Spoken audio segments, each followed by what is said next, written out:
Ladies and gentlemen, you are now tuned into the hottest podcast on the internet. All raw opinions. Come on. Norma, I see you. Rollo. All raw opinions. Let's talk about it. Welcome back to Our Raw Opinions, where our opinion is our opinion. Your opinion is your opinion. Goddamn. What up, Kings? King Cholo in the house. How you doing? What up? What up? What up? Queen Chola, how you doing? Cheers. Cheers, cheers. Cheers, cheers. We got a special guest in the house, baby. We always got special guests, but this one's a real special guest. Ladies and gentlemen, welcome Epademik. Yeah. Boom. Shout out to myself. What's going on? Hey, how you going doing, man? on? Is the mic good? You good? Yeah. You feel good? Yeah. This is great. Yeah, you do. Nice and cool in here. Oh, man. It was hot. It's hot outside, right? Jesus. Yeah, man. Everyone's sweating from the cracks of their boobies, their ass, and every crack they have. Fucking horrible. It's all right. It's all right. We good though. We're here. Yeah, But we here, man. So what's up, bro? Hey, so, man, let's just get into it. Let's just jump into it, Jump man. into it. Let's go. So everybody knows Epademik MC Esquire. I just gotta throw that in for the old gangsta. school. Old school. The old The school. gangsta. Old school. Hey, man, so congratulations on all the success you had with your music that you were doing, all the albums. I personally know. Congratulations. I personally know this is like Tupac right here, man. This guy, I've been in the studio with him, Yeah. and he's got music for years. And I'm not saying days. I'm saying years. For sure. Yeah. This guy's got a catalog of just stuff sitting in his hard drive, dude. Yeah. Of Music. Of just music. Sits. Yeah. Stuff sitting. yeah, man. Why is it still sitting? Not ready to come out. It's just everything is timing. You know. That's And good. so it's like I have a project I've been sitting on for about 8.5 years now. It just hasn't been the time to put it out. It's just it's too intense of a project. And what's going on now, people would just bypass it. So I have to wait. I have to wait till the moment's right. Yeah, no, and I then get I'll it. drop it, and then it'll make sense. You'll know when. I don't know when. You'll know It when. will make sense. But you know what? Yeah. I've been knowing Ep for years. I mean, Long time. We you know, he's part of the family and stuff, Yeah. man. So I've been through his music career and his journey and all that. But now fast forward to 2023, that me and Norman were talking about, you know, so Ep, you've been starting to do management. Let's talk about that, Yeah, man. so- Tell us the management journey now. So you went from Well, hold on. an artist? Can I backtrack? Go ahead, backtrack. I'm a backtrack. Go ahead. I want to ask him a question. Yeah. Damn, 'Cause you fuck can't just- my question. Yeah, well, not so your much. shit. No, you just have to ask it correctly. Go ahead. Yeah. When did you realize you wanted to become a rapper / music producer? Okay. Because I want to go back to that because Oh shit! You know what? yeah, because we want to go back to that, like, because All right, you're all right. you know Yeah. you're pretty big. Yeah. So for me, the whole music thing, when I first heard hip hop, it was 1985. Damn, we're And, taking it back. Yeah, I was 9 years who'd you old. hear? Was that? Who'd you hear? It was the song, The Show, Dougie Fresh. Damn, right? Y'all know. Dougie Fresh. He knows his hip hop. And what it was is my next door neighbor in Gardena, his older brother at the time was 16, 17. He was a DJ. And so on Saturday mornings, he would always open his garage. He would play music. So, I mean, we grew up listening, of course, like, you know, George Clinton, P-Funk, The Time, yes. Prince, Michael Jackson. Oh, yeah. But then one morning, Saturday morning, because me and my brother shared a bedroom, and there was the window. We'd open the window up, and the garage was literally right there. And he was playing. I was like, what's he playing? Like, you know, and we're young, but we knew music. Mm-hmm. And it was that. I was like, yo, and the neighbor's name was Ricky. And I'm like, Ricky. And like, what's your brother playing? What is that? What is that? We never heard nothing like it. Oh, man, that's hip hop from New York. And I was like, yo, and it's like how this guy was rapping or entertaining and all that stuff. And I was like, never heard nothing like it. And I was like, it'd be cool if I could do that one day.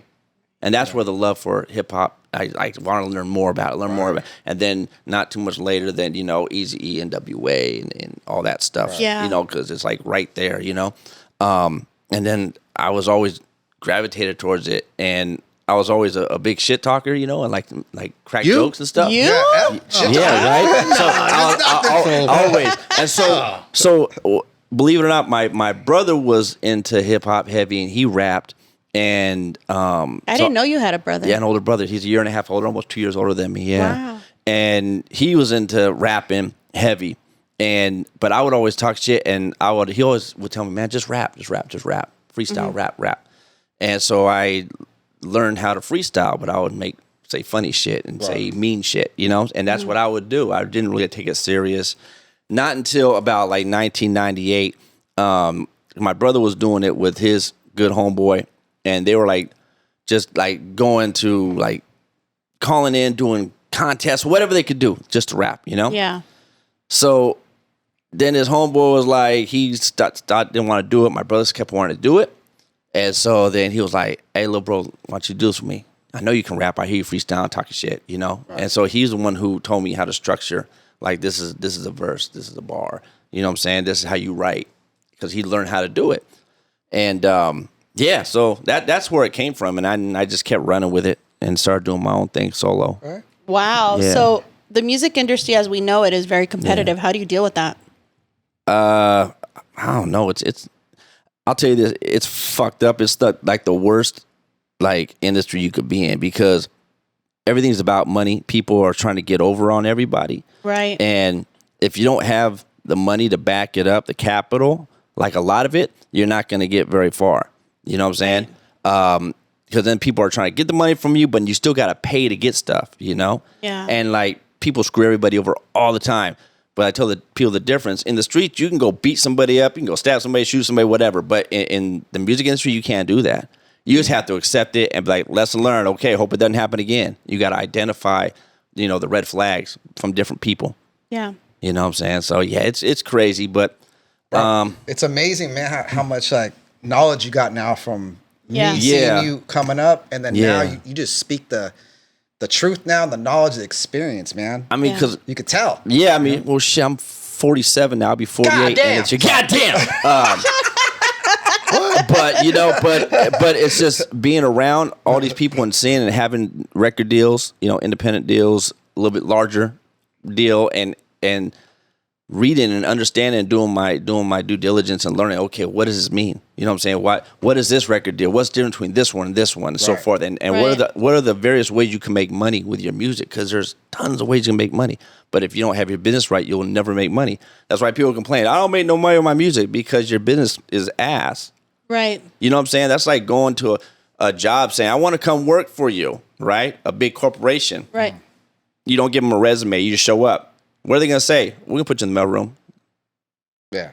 But I respect the fact that you're honest with people and you're like, you know what, you've been through this already, right? And you're like, I'm not going to fucking sugarcoat shit. I'm going to tell you how it is, right? Right. And I think people respect that from you. Yeah. And have you ever turned anybody down and said, look, your music's ass. Either you want me to work with you, but I'm going to do it my way because your ways suck. So, do you tell people that? Yeah, I mean, I used to help a lot of people out. I think that was my downfall with my own career. I would help too many people out. You know what I'm saying? Because I love the music. I love hip hop so much that I'm like, cool, let's work. Let's just get stuff done. Let's create. Right. I'm like a creative, you know what I'm saying? But that held me back.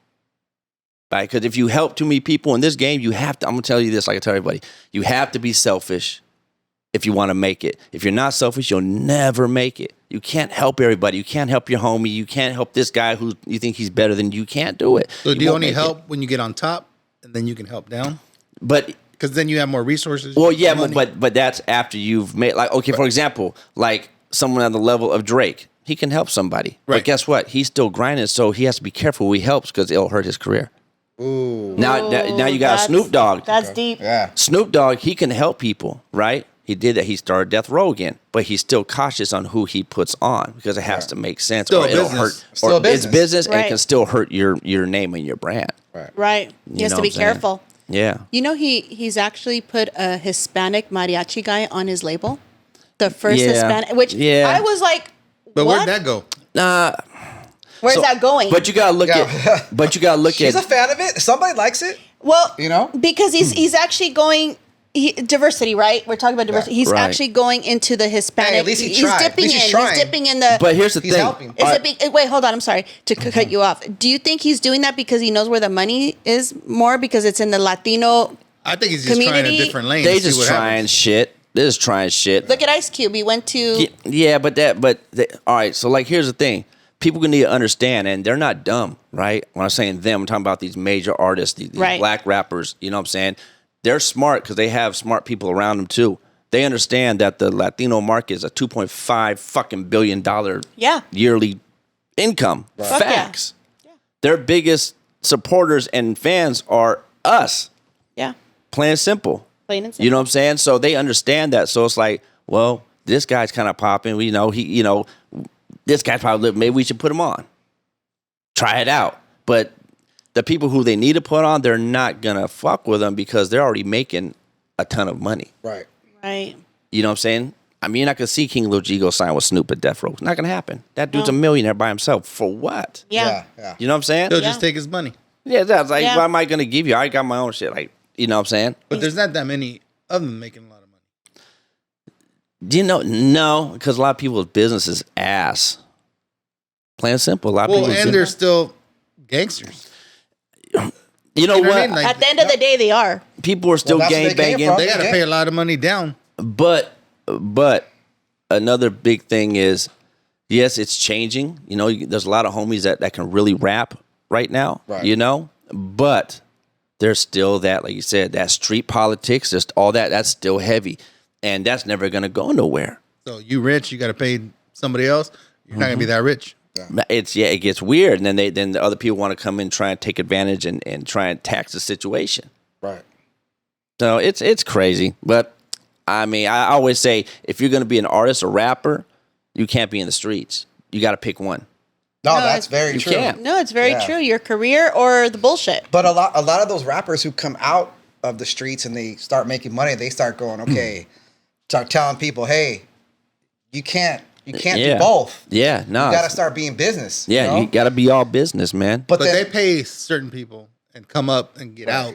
Yeah. But imagine to get out. But it's very rare. Imagine how hard that would be, though. Like, I'm not trying to but imagine how hard that would be to be growing up in the streets, you know, only doing what you know, and then getting like $1 million and going, okay, I don't want to fuck this up. But all your homies are still in the streets. It's like, how do you? Well, all your homies are gonna think we helped you out. We were in the studio with you. We were this. We were that. Right. But that's a tough situation. You got to pay off a lot of people to That's get a tough out. situation. Just because they were there doesn't mean they deserve something. They didn't do the fucking hard work. But I'm sorry. They also protected you. Right. Still in the streets. There's still a certain obligation I feel like you have with them in a weird way. You do? What do you think? Yeah, I mean, here's what I say. I know it's a tough one. Here's what I say. I think if you get if you get to a certain point and you have something that you can offer back or help, right? It doesn't have to be like, I'm going to give you $1 million and sign you here. Like, for example, like right before COVID, I was watching everything that's going on with a lot of the homies rapping, this and that. Okay. And there's a young man that raps from Gardena, from my hometown, right? And he goes by the name of Baby Bounce. I think he's super dope. Like he has it. You know what I'm saying? Right. But I seen that his stuff wasn't right. His business wasn't right. He was doing all this music, but things weren't quite. It's like, I'm like, dude, he needs to learn this shit. Right. Yeah. So me, being me, I hit him up. Like, I know who your dad is. I know who, you know what I'm saying? It's like, I know, I'm older than him. I'm like not 10 years younger than his dad, but I know who his people are. You know what I'm saying? And so I reached out. Hey, let me come meet with you. Let me take out lunch. I want to teach you some stuff. And he knew who I was. And I met with him and I gave him the game. Why are you not doing this? You should be doing this. You need to structure this, that. And I laid it out for him. And he was like, I never knew. No one's ever told me. He just needed those. He needed the guidance. Yeah, he needed the guidance. So I think something like that is what motherfuckers should do. You know? So put him in a position to where you own your own shit. I don't want nothing from you. I'm just kind of show you the right way. You know what I'm saying? You're from the same section, so it only makes sense for me to do that. Now, that's some real big homie shit. Right. Yeah. Instead of saying, here's $50,000. No, I'm gonna show you how to fish, make your own shit. You know what I'm saying? Yeah. Right. Facts. Same, you know, that's the game plan. So I think people should do things like that for their homeboys or people from their section or whatever it may be. But it's their pride that keeps them from doing that. Well, a lot of people they don't know the game. They act like they know. They may be a rapper and they have a team that helps them. They don't really understand it. So that's why they don't go and help, because they don't know. They don't know. And that's where it gets weird.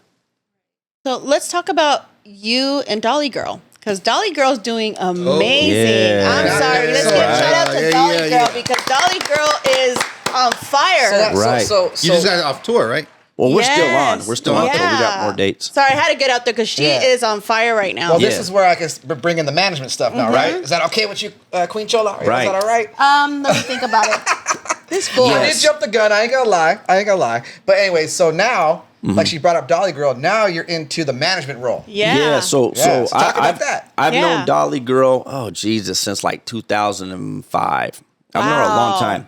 I was 19 years or 20 years. I was good friends with her last manager, the homeboy DJ Swindle. Rest in peace. Rest in Yeah, peace. he passed away last year. Yeah, I remember him. And he would always tell me, man, he always tell me, I want you to do something with Dolly Girl. Yeah, at first, like, I want you a song. I want you to produce. Like, do something with her, you know? He said, I think how your music is, like, you're hip-hop, but you're still street. And it's, you know, he goes, I think it'll work. I think you could help her. And I was always like, no. I right now is not the time. Was not the time. Why did you say no? Because I was focused on me. And I had my own crew, Bad Seed Faculty. I was doing all this other stuff, Bad Seed. I remember that. Yeah, so I was helping that scenario. I was trying to build my own empire, my own conglomerate. Right. And what I was doing with that, like it was street, but she was more Chicano rap gangster, and it wouldn't have fit. You know what I'm saying? Right.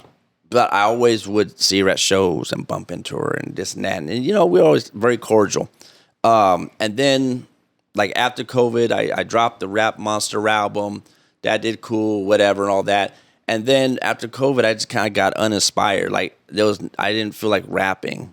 I didn't feel like going on stage. I did the Dysfunctional Funk album with Burns Low, and that was like my last thing I did. That was dope, by the way. That was Thank super you. I love some of that music in there. Yeah, Thank you. That was dope. That was dope. Thank you. There's some I don't know why claps it for that, didn't- Caesar. yeah. Clap on that one. Good clap, Caesar. So can I ask you, like, when you put out certain music, you say it doesn't, not the right time. That shit was fucking dope. That was the right time. But it's like, I remember when you were coming out with stuff Right. that Bruno Mars did before. Right, with the talk boxes. No, he did after. You were doing that first, and then like. No, I know. Well, we got it from Zap though. I ain't gonna lie. Let's not say we invented it. KO, but KO, rest in peace. But he rest did the talk in box. peace, KO. Yeah. But he did it. Then it was all hot. Right. You were doing it before he was. Yeah, well, I mean, it's Bruno Mars, man. I mean, But is it because he had money to back it? Yeah, of course. And throw it out there. Yeah. You've Money always in said your that. face? Money talks, right? Yeah, money and connections. Money fucking talks. That's what I have to say. But as a being in the management role now, I mean, are you kind of? Let me see if I can say this right. From the artist into the management role now, are you noticing some things? Is it clearing things up now? Like, okay, this is why that didn't happen when I was an artist. No, but here's the thing. I always managed myself, so I already knew. I've learned a lot, and like I already know what the game is. Right. You know, so like with Dolly, like I said, I was uninspired. Like for me to want to rap now, I got to hear somebody else. I say, fuck, I need to out rap that guy. Right. And nobody's making me do that right now for the last year and a half. Wow. I have albums. I'm like, no one makes me want to say, I need to get on stage. I need to go out rap this guy. I'll do little freestyles here and there, but no, I'm sorry. Nobody is fucking with me when it comes to it. I'm sorry. Right. All work is crazy. I'm sorry. Wow. Facts. Drop the truth bomb on this horn right motherfucker. here. Truth Bomb! bomb. Bomb! Caesar, we need a bomb! Hey, I'm just being truthfully honest. Let me ask. Hey, let me interrupt you real quick. Okay, fuck it, man. We've been homies for a long time. What? I'm just gonna say it, man. This is what makes you so confident that you can literally sit here and say that you can out rap everybody? I'm not saying you can't. I'm just want to. Well, I'll tell you. What do you think? Why do you at say one that? point, Ja Rule was trying to sign me. Akon was trying to sign me. Eminem was trying to fly me out. We can keep going. Damn, did you hear this? This is stuff I don't talk about. Right. Yeah. You know what I'm saying? I've been in LA Times, Orange County Register as like top of the top. You know what I'm saying? I've done that. I've rapped with motherfuckers that are supposedly fucking this and that, and it's like I'll rap them. You know? Why didn't you sign? The Akon situation, they didn't want to give me enough money, and then it turned into a game, and it dragged on for like 3 months. Right. And I'll be honest, the final number was $575,000, but they wanted me to deliver 10 albums in 12 years, and it didn't. So I'm like, you're no. held in jail, basically. Yeah. So You're it's doing a like, bit. you know, that's I mean, originally they said we'll give you $20,000 to sign. I laughed, but then at that same time, T-Pain signed for nothing. Right. So you know what I'm saying? But I mean, you know, it is what it is, you know? And the Eminem situation was basically, he had heard my 1918 album and he was like, whoa, this is crazy. his A&R we were in contact with him, and we were trying to find a date to fly me out there. This is before he did the Recovery album, and he had knew of me because of stuff I also did with Cassius when he was signed with Shady Records. Shout out to Cassius. Cassius. Been here Shout before? out. Yeah, the homie. Yeah. So it was like, yo, and Marshall was all about it. He wanted me to fly out for a weekend and just go in the studio and just vibe out and create shit. I was all for it. But basically, the management was like, nah, we need to finish your album, Marshall, Recovery. You know what I'm saying? Yeah. So literally, and the A&R like goes, man, no. I mean, I get it. You know, I know his management is very tight, and they're looking at me like, oh, white guy that raps, and like, you know what I'm saying? And it's like, they're doing all that. Yeah. Even though I'm like, well, I'm actually Hispanic, but whatever. Yeah. You know what I'm saying? I'm from the West Coast. Like, you know what I'm saying? I wear Levi's and fucking Chuck Taylors and driving Impalas. Like, what the, that's and not him. And you can kiss my ass. Right. So, you know, so basically what happened is they finished that album. And I remember the guy told me, he says, bro, he goes, man, I'm still trying to push for you. And he says, but just know, so you know I'm not bullshitting. He says, Marshall had your fucking album on play for like a week straight. Damn. He goes, next year, top of the year, it's like in January, he goes, he's going to be doing these festival shows. And sure enough, January festivals in Europe, boom, boom, boom, boom, boom, boom. And it's like, you know, it is what it is. Right. And after a while, I'm not going to keep reaching out to people. I just let it be. Right. Because obviously, if he really wanted, he'd come back and reach out, right? Facts. But things work out for a reason, man. Absolutely. You know, for a reason. So back to your thing about the management thing, you know, I've learned so much, and I continue to educate myself on everything. You have to, you know what I'm saying? Oh, absolutely. And so with Dolly, she had reached out to me, oh God, like probably about 4 years ago, and I was like, I got the song. I want to know if you'll help me like make it better. And it was basically her vocals, a girl singing, and a guitar. I love her. And she said, "This is her number one fan, by the way." Dope. So the record bomb. So the record is called Woman. It's a song about woman abuse, you know? Yeah. Right. And she gave me the Pro Tool session, and what I did is I said, yo, you can't put it out like this. It's just a fucking guitar. You're rapping like it doesn't work. Doesn't go. So I put drums patterns together and made it a fucking full song and put it out, and it did really well for her. You know what I'm saying? So that was the start of it. And then about a year and a half later, she had another song she wanted to do, and that's the I Like It record. And I helped her produce that. She got a beat, boom. I helped her put it together, and then that's when things like she's like, I want you to work with me more. Let's work more. And so I want you to work more. Okay, so I said, cool. I go, I'll start producing you. You know what I'm saying?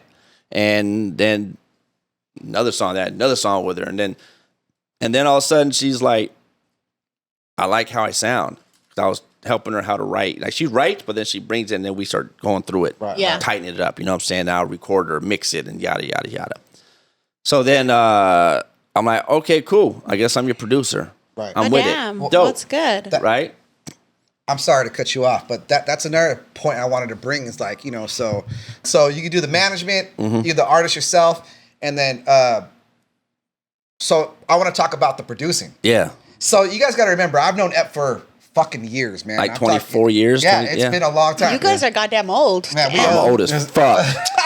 I'm still one in foot my in the coffin. 30s. Liar. She was in her 30s 15 years ago. On that, sir, Caesar.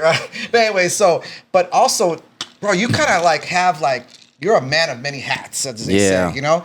Not only do you management, you're an artist, you know the business, you know the music. Yeah. You also produce. Yeah. And you record people. You recorded me a couple times. Mix, master, Master, so. And artwork, the whole thing. That artwork. Marketing. Get to your damn question. This guy fucking, I'm just saying. Does everything. Yeah. Because I have a question. Yeah. Sell your question. I just wanted to bring that up. That's all. Yeah, I do everything. Okay, so Ep, how do you manage your own business? Yeah. Producing music and a family man. How do you juggle everything? Because at the end of the day, I don't know. I know, it's time management. I just set time. Like I know, like my week. I'm like, okay, well, actually I do it like month. So like, because you also have your own business, which is Union Signs, which he has made this for us. We're very grateful. And Union Signs. Stickers, banners, logos, everything, calzones, whatever you want. Todo. Yeah, everything. todo. No, you like when Raul hit me and said, I want to get you on the show, right? We booked it like almost 2 months in advance. Yeah, 'cause you were busy, asked right? you. Yeah. Not this fool. No, he had originally asked me before, and then you emailed me. No, but this fool wasn't reliable. Norma's always taking Yeah, care. no, let Norma. Just, whatever. Don't It's her show. start ganging up on me because I'm gonna throw my chancla. Okay. No, shit. Don't start your But shit. look, either way, I it was. professionally asked Yeah, you. you emailed me. Yes, yeah, sir. Yeah, but it was like way in advance. Yes, sir. Because I got a lot of shit going on. That's the way we're supposed to do it, right? Yes. Okay. Thank you. Yeah. So end of the day, it's time management, and Right.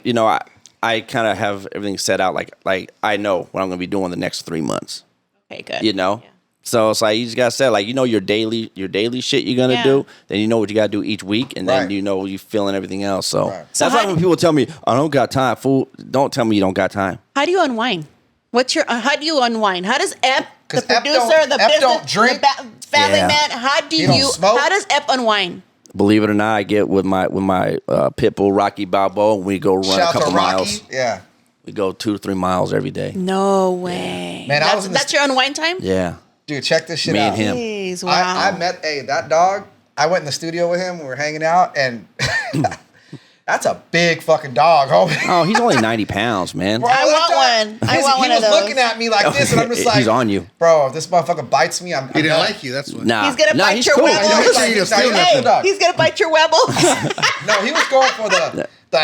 No, he was a cool dog. No, he's like, cool. yeah. Rocky He's is a like pit bull, Rocky right? He's a pit Balboa. bull, right? Yeah, he's a blue nose. He's beautiful. Yeah, he's awesome. He'll be 2 end of this September. 90 fucking Yeah. pounds. Yeah, he's all muscle. He's lean. So when he decides to thicken up more, he's Lean like machine. 110 probably. Did you get them fixed? Yeah, I said You know once what's I had funny? to. Even if you get them fixed, they're like humans. They go Yeah. like this. My mom has one at home. That's a different dog. No, they're the That's a same different thing. breed. Oh, whatever. He has They're a still pit the bull. same family, and so they still go like a No, a no. not as human. much. Not as much. But He's still, cooled out. But don't they do it like a human? Yeah. They go like this. They play themselves Okay, we're like going way south. Okay. So, anyways, but look it.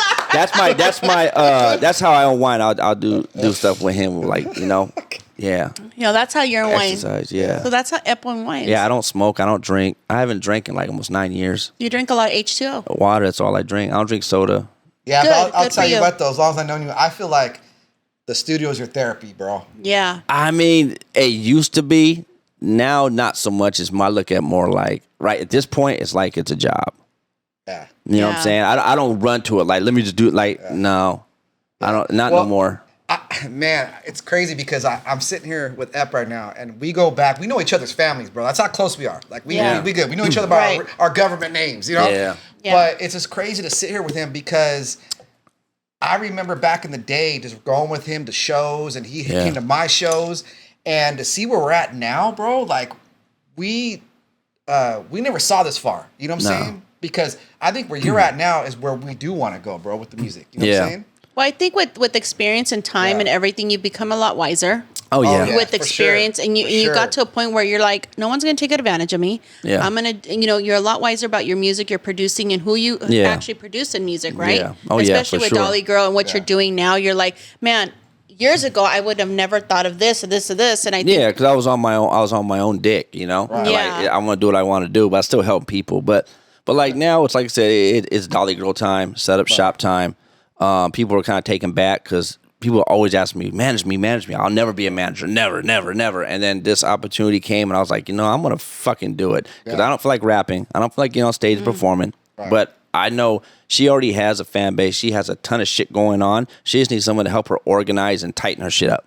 So are But you you going to did take amazing. on Yeah, exactly. any other Not artists? right now. No. so I have think. you put people down? Like people have well- asked you and you said no? Oh yeah, I've had a lot of people in like the last year manage me, produce me. No, Down. but before Dolly Girl, the last person I worked with like that was Still Authentic. I produced him for like 3 No. years. Still. 3 years. What? Still. Yeah, that's why his What? out. Right there. But see, that's why Shout out if you Still look at Authentic. how his rollout is with his look, his sound, everything, and he Right. hasn't even dropped his album yet. But if he's like how his promotion is, that's he's learning from me. Right. And that was the last one besides Right. Dolly. So now I'm doing that with Dolly, but Dolly is a much larger scale. Right. With the tour with MB Riders, we doing stuff with Brown Boy, Big Gemini, all this stuff, and we're gonna be doing more touring next year, setting up Yeah. set up shop, the label. That's the goal right now is to set up shop, label within 3 years, and then after we get her where she needs to be, and the finances are like good A1. Yeah, then we'll look for some young artists or some artists that fit what we're trying to accomplish. Well, we bring an old one like Rollo. Rollo, hey, he's retired. Hey, no, listen. I have a lot of homies that rap and they know what I'm doing. They're like, dawg, like, well, I say, look, right now while I'm building this with Dolly Girl, if you are serious and you really want to do that, you need to get your fan base up. Because if your numbers are not what Dolly's doing, when Dolly wasn't dropping nothing, she was still getting 8,000 to 10,000 streams on Spotify by itself alone. Right. Yeah. Right. Not many people are doing that. You know what I'm saying? No, yeah. So I tell everyone, even the close homies, hey, you want to be a part of it? Well, then you got to prove that you want to be a part of it. Yeah. Right. No, I get it. You know what I'm saying? If your numbers ain't there, sorry, bro. It's a job. It's a business. But I will say this before we wrap up. I will say this. Regardless of that, if I ever need him, like when I actually record a couple songs, I might put out soon. But he's always there for me, though. He's like, hey, come on through to the studio. It don't matter. So Rollo's going to be on the senior tour? Senior citizen tour. Yeah. The short bus. Yeah. The short bus. Yeah, we go plan it so we go in town on birthdays so we eat free at Denny's. You know what I'm saying? So I want to know, once you get her going again, I want to bring her back in with you and talk about where you guys are at. Yeah, and hopefully, next year. Let's plan it for next year. Right, we got a lot of shit going on, and for sure. Well, we appreciate you coming because it was an honor to have you because you have been through a lot with her, especially and through your whole music career, your business, and where you're at we got now. A legend in the house, man. Yeah, we have a legend, absolutely. But let him tell your little. We're getting there. We're getting there. Go ahead. Tell me what? So let everybody know where they can actually find you for your business and your producing music and where they can find Dolly and everything else. Okay, so first let's plug my business, Union Sign Company. UnionSignCompany.com. On Instagram, it's Union Sign Co. Union Sign Co. If you need some dope graphics, branding, I mean, you name it. If you see anything that Dolly Girl has on tour, the banners, the merchandising, you name it, I did all that. You'll see, everyone knows Brown Boy, the homeboy, you know. I recently did some stuff for him too, some banners, some tables, and you know. So I do a lot of dope stuff. Done a lot of big logos for. I did some logos for Dub C a little while ago, stuff like that. So I'm in the game. So check that out. For my music, Epademik.com, Epademik.com. That's the best way to, you know, I don't really give a shit about social media. So Epademik.com, and then make sure y'all check out DollyGirl.com because we're doing some big shit. Dolly Girl. Check us out. Fire. We'll be El Paso, Texas, August 12th. Damn. Be out there. Well, thank you for coming. Ladies and gentlemen. Now get the fuck off my table. It's a wrap. Epidemic. It's a wrap. Epidemic. I'm not done yet. Oh, ladies and gentlemen, Epidemic was not afraid to come on the show. I'm not afraid. You fucking holes. God damn it. Salute. All right. Salute. The hottest podcast.